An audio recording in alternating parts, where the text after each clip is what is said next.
ఏఎస్బీఎల్ వారి శ్రీరామనవమి కళ్యాణ మహోత్సవం సింగర్ సునీత గారి మధురగానంతో మార్చి 27 సాయంత్రం 5:30కు బుక్ మై షోలో మీ ఉచిత పాస్ ఇప్పుడే బుక్ చేసుకోండి.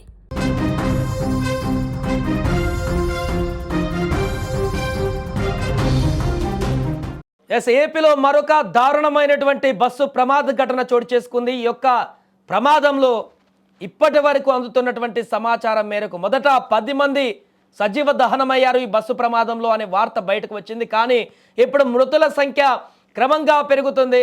మార్కాపురం వద్ద జరిగినటువంటి ఈ యొక్క దారుణమైనటువంటి ఘటన మరొకసారి కలిచివేస్తుంది. కర్నూలులో జరిగినటువంటి అగ్ని ప్రమాద ఘటన మరవక ముందే మరొకసారి అలాంటి ప్రమాదమే ఇక్కడ జరిగింది. ప్రైవేట్ ట్రావెల్స్ బస్సు టిప్పర్ ఢీకొనడంతో డీజిల్ ట్యాంక్ పేలిపోయి ఒక భారీ బ్లాస్ట్ లాగా మంటల్లో కాలిపోయింది. దీంతో అందులో ఉన్నటువంటి ప్రయాణికులు సజీవ దహనమైపోయారు. చాలా వరకు 10 అని మొదట వార్త వచ్చిన ఇప్పుడు 14 వరకు మృతి చెందినట్టుగా సమాచారం తెలుస్తుంది. ఇంకా చాలామంది పరిస్థితి విషమంగా ఉంది. అసలు ఏం జరిగింది, తాజా పరిస్థితి ఏంటి, మిగతా గాయపడి బయటకు వచ్చినటువంటి వారు హాస్పిటల్లో చికిత్స అందుతున్నటువంటి వారి పరిస్థితి ఏంటో అన్ని వివరాలు కూడా తెలుసుకుందాం. ప్రస్తుతం మనతో పాటు Suman TV news bureau chief Vijay లైవ్లో సిద్ధంగా ఉన్నారు. విజయ్, ప్రమాదంలో మృతుల సంఖ్య ఇంకా పెరుగుతున్నట్టుగా తెలుస్తుంది.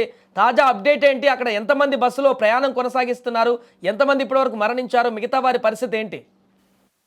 సాయి, ఎవరైతే ప్రత్యక్ష సాక్షి బస్సుకు సంబంధించినటువంటి క్లీనర్ ఉన్నాడో, యాక్సిడెంట్ జరిగిన వెంటనే క్లీనర్ నేరుగా ఎగిరి రోడ్డు పక్కన పడిపోవడం జరిగింది. అయితే అతనితో స్థానికంగా ఉన్నటువంటి ఎమ్మెల్యే కందుల నారాయణ రెడ్డి కూడా మాట్లాడడం జరిగింది. అయితే ఎమ్మెల్యే మనకు చెప్తున్న దాని ప్రకారం ఆయన ఇచ్చినటువంటి ఇన్ఫర్మేషన్ చూస్తే క్లీనర్ నేరుగా ఏం చెప్పారంటే బస్సులో దాదాపుగా 45 మంది వరకు ఉన్నారు, అవసరమైతే 50 వరకు కూడా ఉన్నారు అనేటువంటి ఒక సంఖ్య కూడా చెప్పడం జరిగిందని అంటున్నారు.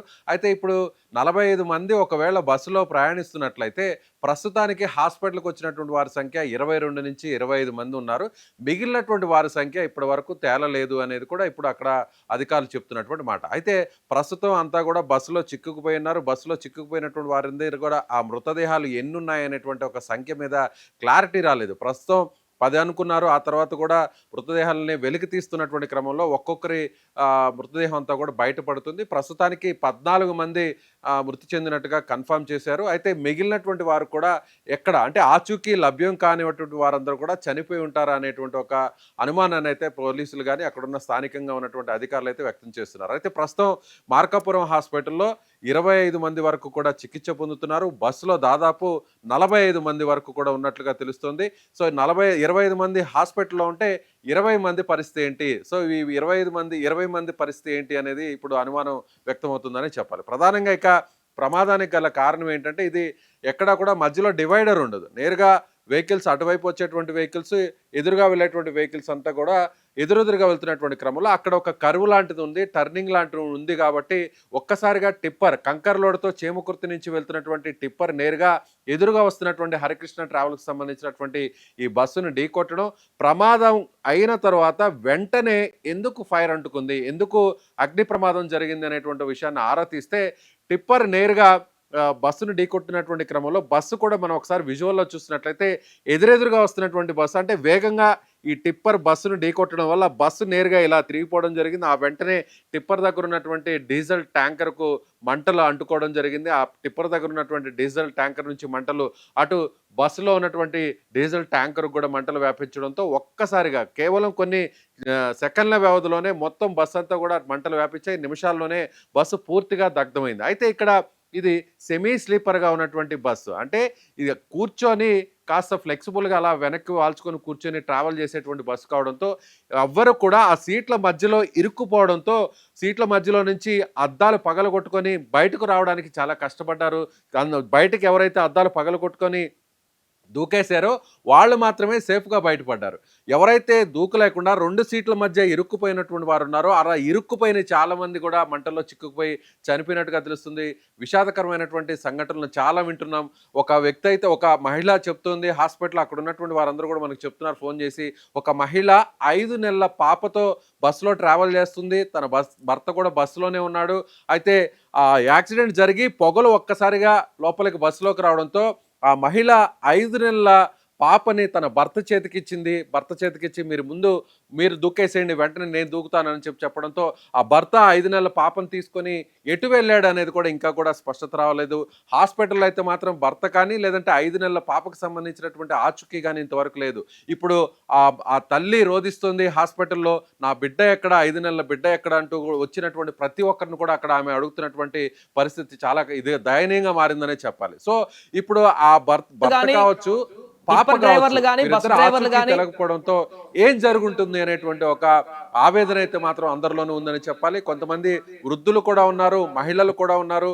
బస్సులో కూర్చున్నటువంటి వారు అంటే సీట్లలో ఏ విధంగా కూర్చొని ఉన్నారో కూర్చున్న వారు అదే విధంగా ఆ పొగలో చిక్కుకుపోవడం, ముఖ్యంగా 5 గంటల 30 నిమిషాల సమయంలో ఈ ప్రమాదం జరగడంతో అందరూ కూడా నిద్రమత్తులో ఉన్నారు. కొంతమంది పూర్తిగా గాఢ నిద్రలో ఉంటారు ఆ సమయంలో. అలాంటి సమయంలో ప్రమాదం జరగడం, వెంటనే క్షణాల వ్యవధిలోనే పొగ రావడం, ఆ తర్వాత మంటలంతా కూడా బస్సు అంతా వ్యాపించడంతో చాలా మంది ఆ సీట్ల మధ్యలో ఇరుక్కుపోయి బయటపడలేక కొంతమంది నిద్రలోనే ఉండిపోయి చనిపోయినటువంటి పరిస్థితి కనిపిస్తుంది. టిప్పర్ డ్రైవర్ కానీ బస్సు డ్రైవర్ క్లీనర్లు కానీ వీళ్ళు ఎవరైనా సేఫ్గా ఉన్నారా? ఎందుకంటే వాళ్ళని అడిగితే ప్రమాదం ఎలా జరిగింది అనేటువంటి విషయం బయటకు వచ్చే అవకాశం ఉంటుంది కాబట్టి టిప్పర్లో ఉన్నటువంటి వ్యక్తులు కానీ బస్సులో ఉన్నటువంటి డ్రైవర్ క్లీనర్స్ కానీ ఎవరైనా బయట పడ్డారా? అక్కడ మనం చూడవచ్చు విజువల్ని ఒకసారి మనం క్లియర్గా పరిశీలిస్తే బస్సు ముందు భాగానికి సంబంధించి ఎక్కడైతే బస్సుని మనం ఎక్కడం అదేవిధంగా దిగడం ఈ ప్లేస్ ఉంటుందో, ఎంట్రీ డోర్ ఉంటుందో ఆ డోర్ భాగం అంతా కూడా పూర్తిగా కాలిపోయినటువంటి పరిస్థితి. అంటే ఎవరు కూడా బస్సుకు సంబంధించిన లోపల ఉన్నటువంటి ప్రయాణికులందరూ కూడా ఆ మార్గం గుండా ఎవరు కూడా రాలేనటువంటి పరిస్థితి. ఎవరైనా కూడా ఇప్పుడు బయటపడిన వారు, ప్రాణాలు దక్కించుకున్న వారందరూ కూడా అద్దాల్ని పగలు కొట్టుకొని అక్కడ ఆ పైన విండోస్ నుంచి దూకిన వారు మాత్రమే ఇప్పుడు బతికి బయటపడ్డారు.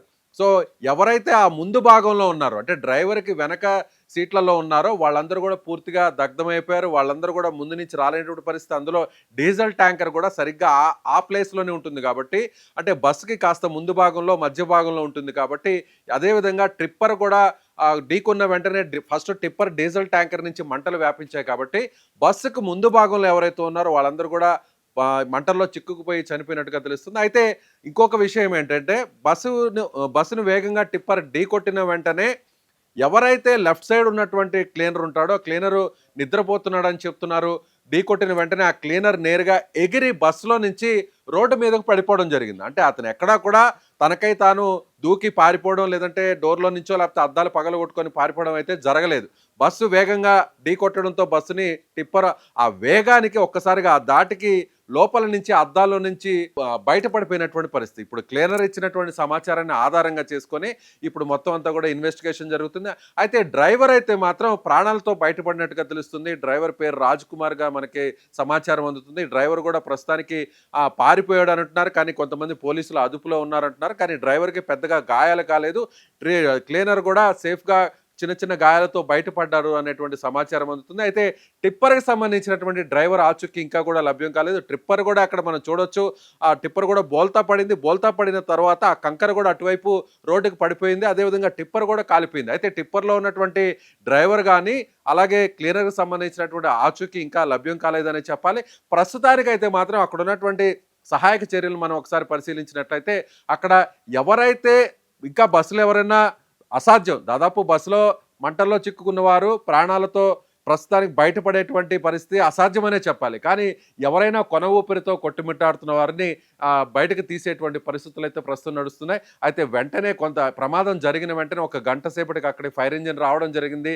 సరిగ్గా 5 గంటల 30 నిమిషాల్లో ఈ ప్రమాదం జరిగింది. అక్కడ 6 గంటల 30 నిమిషాలకి ఫైర్ ఇంజిన్ రావడం జరిగింది. అప్పటికే క్షణాల వ్యవధిలో బస్సు పూర్తిగా కాలిపోయింది. అయితే వెనక వైపు ఉన్నవారు, మధ్య భాగంలో ఉన్నవారు, అద్దాల్ని మేలుకొని ఉన్నవారు, అద్దాల్ని పగలగొట్టుకొని దూకిన వారు మాత్రమే ప్రాణాలతో బయటపడ్డారు. ప్రస్తుతం లోపలైతే ఉన్నవారు ఒక 14 మంది చనిపోయినట్టుగా తెలుస్తుంది. మరింత ఈ మృతుల సంఖ్య కూడా పెరిగేటువంటి అవకాశం ఉంది. మృతదేహాలను వెలికి తీస్తున్నారు. మృతదేహాలు పూర్తిగా కాలిపోయి ఎవరిని కూడా గుర్తుపట్టలేనటువంటి పరిస్థితి ఉందని చెప్పాలి. Sai, thank you Vijay. So మొత్తానికి అది ఏపీలో జరిగినటువంటి ఒక దారుణమైనటువంటి ప్రమాద ఘటన ఇప్పుడు 2 తెలుగు రాష్ట్రాలను మరొకసారి ఉలిక్కి పడేలా చేస్తుంది. ఎందుకంటే గతంలో ఇలాంటి ప్రమాదాలు, బస్సు ప్రమాదాలు జరిగి ఎంత నష్టం చేకూర్చిందో మనందరికీ తెలిసిందే. చాలామంది పదుల సంఖ్యలో చనిపోయినటువంటి ఘటనలు, దుర్ఘటనలు ఇంకా ప్రజలందరికీ గుర్తున్నాయి. ఆ దుర్ఘటనలు ఇంకా కళ్ళ ముందు కదలాడుతున్నాయి ఉన్నాయి. అలాంటి సమయంలో మరలా ఈరోజు ఉదయం ఇలాంటి ఒక దారుణమైనటువంటి ప్రమాదం జరిగింది. టిప్పర్ ఢీకొనడంతో అందులో ఉన్నటువంటి ప్రయాణికులందరూ కూడా చాలామంది ఇప్పటికీ అందుతున్నటువంటి సమాచారం మేరకు 14 మంది సజీవ దహనమైనట్టుగా తెలుస్తుంది. ఎందుకు మొదట 10 అన్నారు, తర్వాత 14 అన్నారంటే అక్కడ కాలిపోయినటువంటి వారి యొక్క మృతదేహాలను కూడా గుర్తుపట్టలేనటువంటి విధంగా ఆ బస్సులో సజీవ దహనం అయిపోయారు. అందుకే అక్కడ ఉన్నటువంటి రెస్క్యూ సిబ్బంది, పోలీసులు కానీ వారు బస్సులోకి వెళ్ళి ఒక్కొక్కరిని వెలికి తీస్తున్న సందర్భంలో ఇంకా మృతదేహాల సంఖ్య పెరుగుతుంది. అలాగే హాస్పిటల్లో చికిత్స పొందుతున్నటువంటి వారి సంఖ్య కూడా అక్కడ కొంతమంది విషమంగా ఉన్నట్టుగా తెలుస్తుంది. సో వీటన్నిటి పరిణామాలు చూస్తే ఇంకా మృతుల సంఖ్య పెరిగేటువంటి అవకాశం ఉన్నట్టుగా తెలుస్తుంది. ఏదేమైనా ఈ ఘటనకు సంబంధించి పూర్తి స్థాయిలో దర్యాప్తును కూడా కొనసాగిస్తున్నారు పోలీసులు.